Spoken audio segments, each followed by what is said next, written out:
Let's move to the bar and some college hoop here. It's overreaction time for this 120, Dylan. Wichita State was one of 3 teams to grab an automatic bid to the big dance today.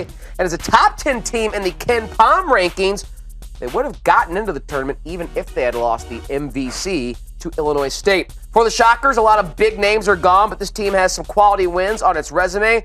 With the right draw, can Wichita State make the Final Four, or is that an overreaction?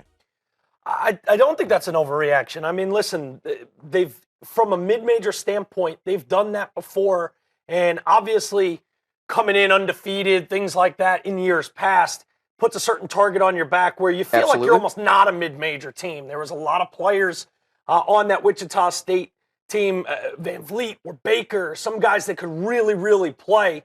We're seeing Baker play well at the next level for the New York Knicks and overachieve a little bit. I think that kind of gives a whole program confidence. Even if some of the big-name players that I just mentioned are no longer there, it makes you feel like even if this isn't our best team, this team has kind of gone under the radar a little bit because it isn't the Van Vliet and Baker-led Shockers team.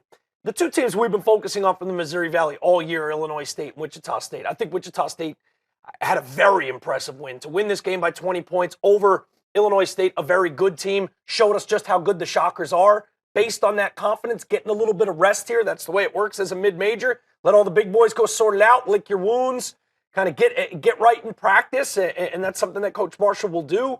I think this team, depending on the matchups, definitely can make a run at least to the second weekend. I think that's possible. I'm also not going to be totally shocked if they don't get the right matchup. You get someone that just has a lot of size and too much big boy Power 5 talent. They could be bumped early, too. They're one of those teams that you don't really know what to expect. That sort of feels how the whole field feels this year. But I wouldn't be surprised. I was sort of on the fence, but watching them play today, watching how convincing they were on the defensive end, really showed me this team could certainly make a run, especially if they get the right draw.